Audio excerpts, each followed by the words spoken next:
as far as winners and losers in free agency, I would really say, believe it or not, the Utah Jazz is a big winner.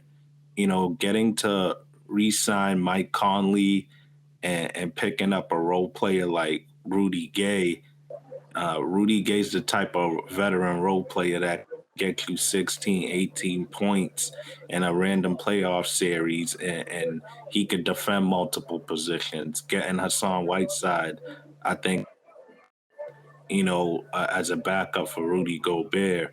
Also, the Chicago Bulls, I would say, is my number one winner.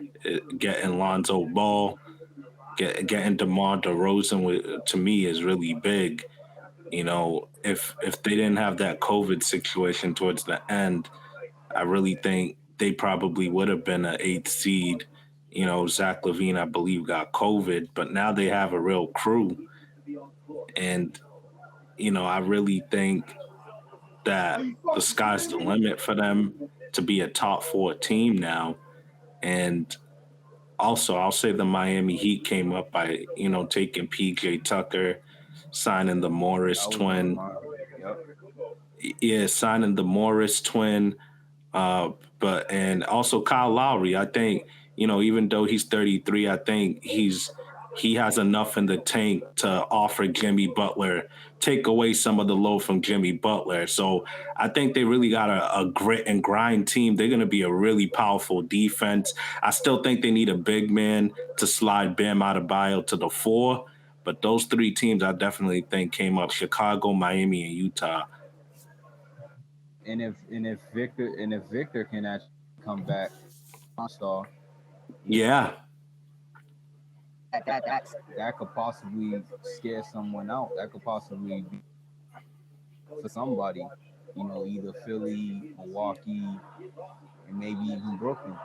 You know, if he can look right, and yeah. if he could stay on the court, because that's his biggest problem, just staying on the court. I think they should take him off the bench this year to start off, honestly.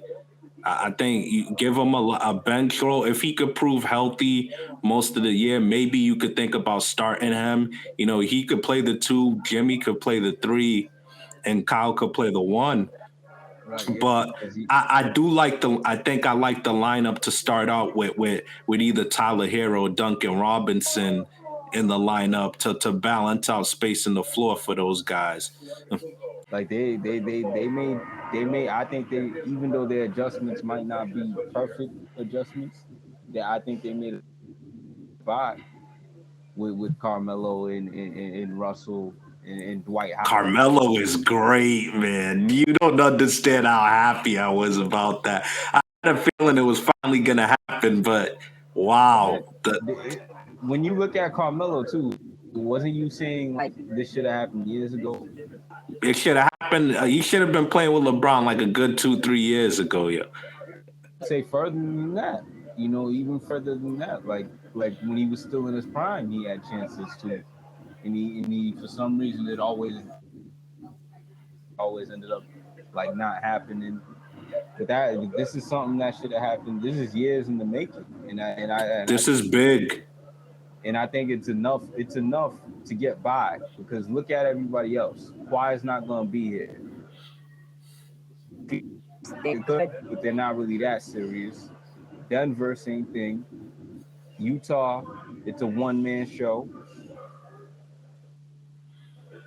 You know what? You make some fair points. I wasn't looking at it that way. I'll submit to that. That you partially convinced me.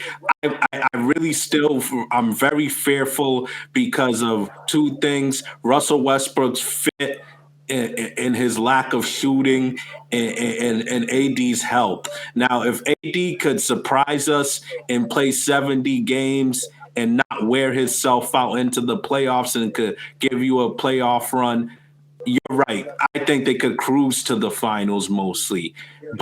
But if he's even a little shaky health wise, and if Westbrook's fit, if he continues to be the same exact guy, going for triple doubles, not shooting the ball even a little bit better, maybe he'll surprise us and get more open looks with LeBron, Melo, and AD on the court, and be able to shoot slightly better. But I'm not expecting them to pull a 180. But you make a good point. All the other teams are not scary, and the Clippers are in a unique situation with Kawhi Leonard out. You make a good point. They might pretty much go to the finals anyway. But I think Utah did get better. Utah will be tougher. I just look at the rest of the West, and I'm like, there's no. I who's the roadblock?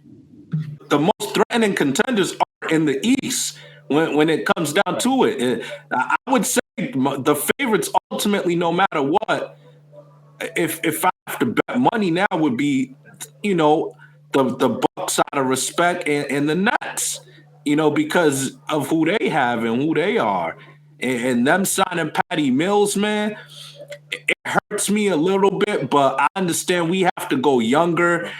Patty Mills has done so much for the Spurs. He was the last guy left from the Tim Duncan and Manu Tony championship in 2014. But man, he's gonna win the Nets a lot of games. Patty Mills is the truth as a backup point guard. And they just got more shooting. They re-signed Blake Griffin. Health is the only thing that the Nets should be concerned about. They're going to be a top 2 contender. But I think it's weird because the East does have the most threatening teams, the most believable.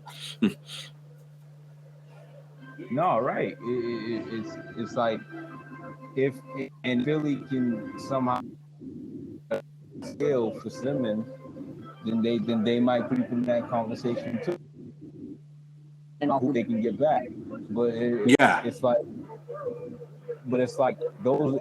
So I'm gonna throw those 3 teams in there, and I can only really pick maybe from the West. I can't really. Looking at the West, there's no one else that really can.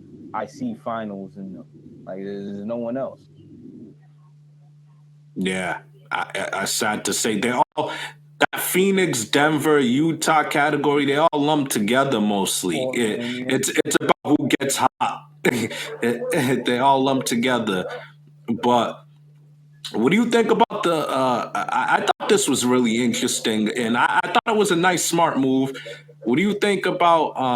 I obviously don't think they're a championship team, but Kemba Walker to the Knicks. I thought that was a solid move. He had an off fit. He had an awkward fit on the Celtics, but I also think the Celtics didn't use him to the best of their capabilities. But he also was injury prone over there. I think he's gonna be very motivated. He is a much more reliable, scorer in the playoffs than Julius Randle. So I think that's great that they have a guy that could get buckets more than Randle. I think that makes them a little bit better, but I don't know if it makes them better than like the Hawks, that tier, the Pacers. I don't know if it does, but it makes them a little better. Nah, I would say that the Hawks. I don't think the Hawks would want to play them this year.